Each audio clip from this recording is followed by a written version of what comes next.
고등학교 1학년 두 번째 교과서 시간입니다. 곱셈 공식을 이용하여 식기값을 구하자. 여기 보니까 이렇게 합이 나와 있고요. 곱이 나왔습니다. 이 합과 곱이 너무너무 중요해요. 이 합과 곱을 알면은 여러 가지의 값들을 알 수 있게 됩니다. 특히 이렇게 거듭제곱의 합도 알 수 있게 되고, 이 문제처럼 거듭제곱의 차도 알 수 있게 되죠.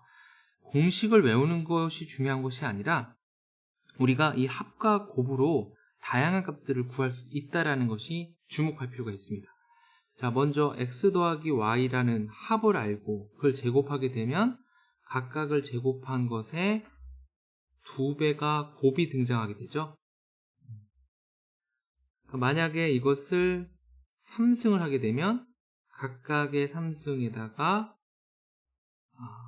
여기엔 3배의 xy의 곱이 있고 합이 등장하죠.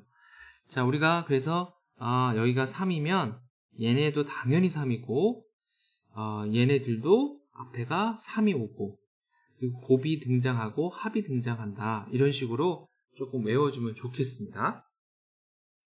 자, 그 문제에 따라서 이 문제를 한번 표현해 본다면 여기가 3이 있으니까 여기다 3을 집어넣고 그 다음에 여기가 마이너스 2가 있으니까 마이너스 2를 집어넣고 여기다 3을 집어넣으면 얼마든지 x 3승 더하기 y 3승을 구할 수 있다. 그래서 어떤 것이 나왔을 때 계속 합과 곱으로만 표현하는 연습이 필요합니다. 자, 정리를 한번 해보죠. 우리는 합, 곱을 알면 얼마든지 x의 제곱 더하기 y의 제곱 그리고 x의 3승 플러스 y의 3승 뿐만 아니라 어때요? n승까지들도 한번 접근해 볼 수가 있는 겁니다. 그렇죠? 그래서 어떻게 하면 합과 곱을 알 수 있을까를 아주 현안이 되어야 돼요. 자, 예시를 한번 만들어 볼까요? 예시 문항. 자, 여러분도 한번 생각해 보죠. 자, 우리가 어떤 합을 알고 이렇게 곱을 아는데 이게 뭐 한 이 정도 되고 1이었다고 한번 쳐보죠. 여러분도 문제를 만들어 보세요. 그랬을 때 누가 여기다가 4승 더하기 4승의 값을 한번 구해봐라. 이렇게 됐습니다. 얘네들도 얼마든지 얘네들로 어떻게 표현할 수 있을까를 고민해 본다는 거죠.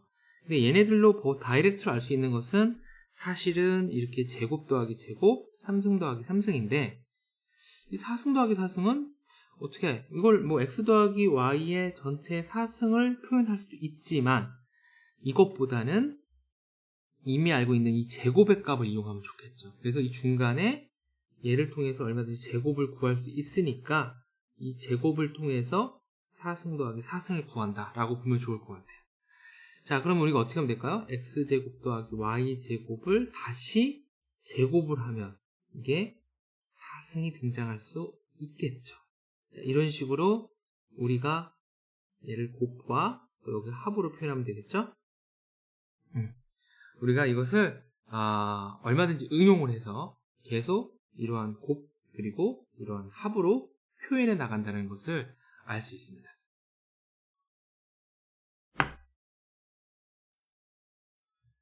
자, 또한 만약에 누가 x 5승 더하기 y 5승을 구하라고 한다면 우리가 이미 알고 있는 제곱 그리고 3승 그리고 4승 얘네들을 이용해서 이 5승의 값을 구할 수 있겠죠. 여러 가지 방법이 있을 수 있는데 뭐 x 제곱 더하기 y 제곱을 구하고 또 3승 더하기 3승을 구해서 이 5승을 표현할 수도 있을 겁니다. 그런 식으로 따지고 보면은 뭐 6승 계속 우리가 이미 알고 있는 것들 이용해서 구할 수 있겠죠. n승까지 다 구할 수 있습니다. 시간이 좀 필요하고 복잡하긴 해도 자, 이걸 또 구해보면 어떻게 될까요? 이렇게 전개를 해보는 거죠. 전개. 뭐 x 5승 더하기 y 5승 더하기 가만 전개해보니까 어때요? 이게 공통으로 x제곱 y제곱이 공통이 되고 이놈이 x 더하기 y가 또 안에 들어가게 되겠습니다. 역시 곱과 합으로 얼마든지 또 표현이 된다는 걸 알 수 있게 되겠죠. 다음을 나가도록 해보죠. 자, 우리가 나눗셈을 해야 되는데 다항식을 어떻게 하면 나눌 수 있을까를 보는 겁니다. 다항식의 나눗셈은 각 다항식을 내림차순으로 정리한 다음 자연수의 나눗셈과 같은 방법으로 계산한다. 자, 우리가 자연수의 나눗셈 한번 볼까요? 자, 여기 10이라는 것을 만약 누가 나한테 5로 나누라고 하면 얘가 12가 몇 번 들어갈지 곱셈을 구해보는 거죠. 몇 번 들어가요? 2번까지 들어가잖아요. 그래서 10을 쓰고 더 이상 안 들어가면 나머지 2를 쓰고 끝내죠. 자, 이것을 똑같이 우리가 다항식에 쓴다는 겁니다. 자, x제곱 플러스 x라는 것을 한번 제가 x로 한번 나눠볼게요. 자, 그러면 똑같은 방식으로 어떻게 하면 이 x제곱을 만들 수 있죠? 여기에 x를 곱하면 되겠네요. 그러면 x제곱이 나오죠. 그리고 위아래를 빼는데 x가 남죠. 자, 그럼 또 이 x를 만들려면 더하기 1을 쓰면 되겠네요. 그럼 또 x가 되죠. 그래서 0이 나옵니다.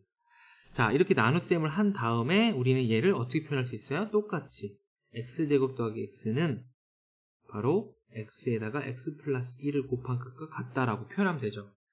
사실 이거는 인수분해를 통해서 x를 뽑아낸다는 표현이 더 쉬운데 어쨌든 우리가 아까 위에 지웠던 것도 한번 다시 써보면 어떻게 될까요? 바로 10이라는 것은 5로 나누었을 때 몫이 2고 나머지가 2다 라고 표현이 되죠. 자, 만약에 이것을 우리가 x제곱 더하기 x가 아니라 x제곱 빼기 1로 한번 해볼까요? 여기다 x 써볼게요. 그럼 똑같이 여기다가 x를 쓰고요.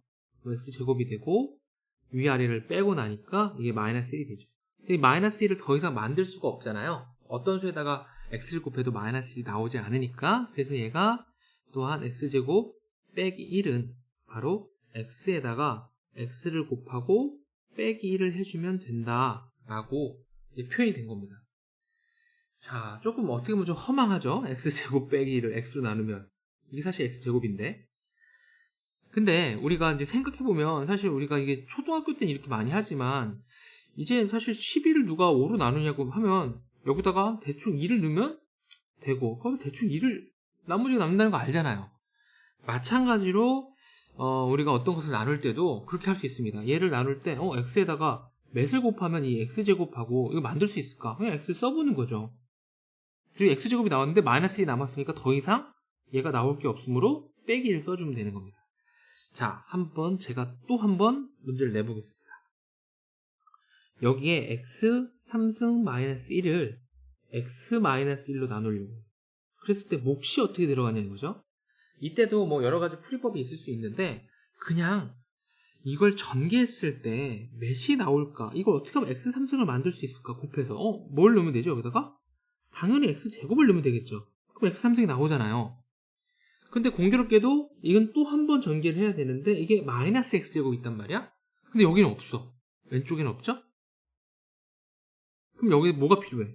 플러스 x제곱이 필요하죠. 그러면 얘랑을 전개했을 때 플러스 x제곱이 나오려면 어떻게 해야 돼요? 여기가 플러스 x가 필요하죠. 근데 얘랑이랑 또 다시 전개하면 마이너스 x가 필요하잖아요. 근데 여기 마이너스 x가 없잖아. 그러므로 또다시 그 마이너스 x를 없애기 위해서 플러스 1을 써줍니다. 근데 이놈이 또 남는 게 뭐가 남죠? 마이너스 1이 남네요. 근데 공교롭게도 여기 마이너스 1이 있네요. 그러므로 우리는 이 식을 x-1로 나눴을 때 몫은 x제곱 더하기 x 더하기 1이다라고 빠르게 계산할 수 있는 겁니다. 자, 우리가 나눗셈을 할 때 빠른 속도로 할 때 이렇게 한다는 거예요. 한 번 더 해보겠습니다. x 3승 더하기 1은 만약 누가 x-1로 나눈다면 위의 문제는 비슷한데, 자, 위의 문제는 비슷하니까 좀 빠르게 해볼까요? 당연히 앞에 x제곱 들어가겠죠? 마이너스 x제곱이 없으니까 플러스 x가 필요하겠죠? 그래서 플러스 x제곱이 있어서 좋았는데 다시 마이너스 x가 등장하죠? 그 마이너스 x를 없애려면 당연히 플러스 1이 필요하죠. 그래서 플러스 1까지 됐는데 마이너스 1이 등장하네요.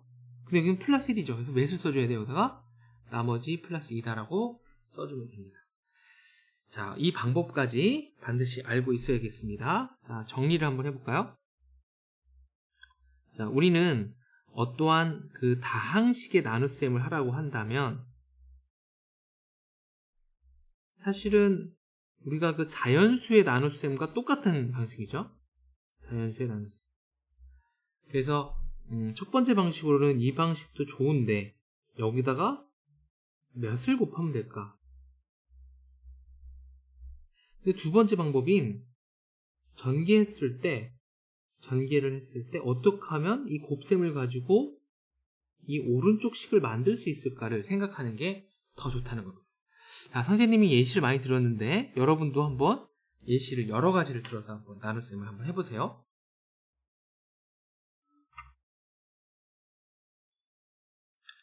자, 그렇게 한 것을 다항식 A를 다항식 B로 B가 0이 아니어야 되고 나누었을 때 몫을 Q라고 하고 나머지를 R이라고 한다. 그래서 A는 BQ 더하기 R이다 라고 쓸 수 있다는 거죠. 너무너무 당연한 거죠. 우리가 자연수로 보자면 11을 5로 나누면 몫은 2고 나머지도 2다 라고 표현할 수 있었던 거죠. 자, 이렇게 같이 나타날 수 있다. 이때 R의 차수는 B의 차수보다 낮다. 너무너무 당연한 겁니다. 왜냐면 여기서도 우리가 5로 나누는데 이 숫자가 5보다 클 수가 없어요. 얘 나머지 숫자는 반드시 5보다 작습니다. 마찬가지로 이 B라는 그 차수보다 R의 차수가 더 낮을 수밖에 없습니다. 그래서 이 나눗셈을 할 때 이 차수가 낮아진다는 것 반드시 알아둬야 되고요. 당연히 나머지가 없으면은 우리는 나누어 떨어진다라고 표현할 수 있게 됩니다. 자, 그러면 우리가 역시 이것도 정리를 한번 해볼까요? 정리 두 번째.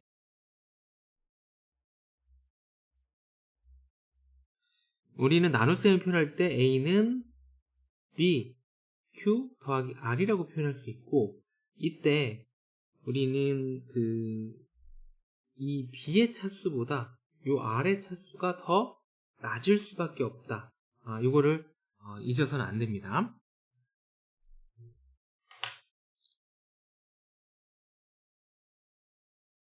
교과서에 소개되어 있는 문제를 한번 볼까요? 여기 현정이라는 아이가 있는데 등식 x3승 더하기 3x 빼기 1이라는 것을 x 플러스 1 곱하기 x제곱 마이너스 x 더하기 1 그리고 덧셈으로 3x 빼기 2라고 써놓고는 다음같이 말했대요. 다항식을 x 플러스 1로 나누었을 때 몫은 얘가 되고 나머지는 얘다. 이렇게 표현했다는 겁니다. 얘가 나머지가 될 수 있어 없어요? 딱 보니까 뭐가 틀렸죠? 우리가 나누었을 때 얘 그 차수보다 얘가 반드시 낮아야 되는데 낮지가 않죠. 여기는 1차로 나눴으니까 상수가 와야 되죠. 그래서 잘못됐다는 걸 알 수가 있어요. 그래서 얘가 친구가 그런가 라고 하는데 사실 속마음은 어떻다는 거죠? 너 말도 안 된다. 그렇게 표현할 수 없다. 맞게 하려면 어떻게 될까요? 얘도 또 한 번 x 더하기 1로 나눠야겠죠. 자, 얘를 또 한 번 x 더하기 1로 나누면 어떻게 될까요? x 더하기 1이라는 것으로 3을 묶어낼 수 있고 빼기 2를 표현하려면 다시 빼기 5를 해주면 되겠죠. 그래서 이 x 더하기 1로 한 번 더 묶어내니까 더하기 3이 여기에 추가가 되고 빼기 5를 끝에다가 써줘야 올바른 x 플러스 1로 나누었다 라고 표현할 수 있는 겁니다. 자, 그래서 이 문제를 통한 깨달음은 역시 뭐였죠? A는 BQ 더하기 R에서 절대 이 R의 차수가 이 B보다는 반드시 낮아야 된다. 낮지 않으면 계속 나눌 수가 있다 라는 표현입니다. 그리고 제가 이 문제를 풀 때 예를 들면 이렇게 한번 해볼까요? x 더하기 1의 제곱 더하기 x 더하기 1 더하기 이렇게 표현해볼까요? 자, 이거는 결론적으로 얘기하면 x 더하기 1로 나누었을 때 나누어 떨어지겠죠. 완벽하게, 그죠?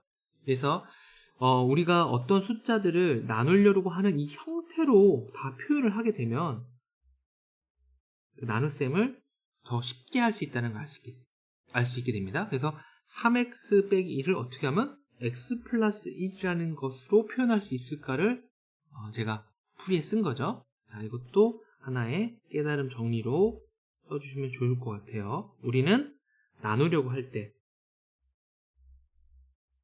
어때요? 공통의 모양이 필요하다는 거죠.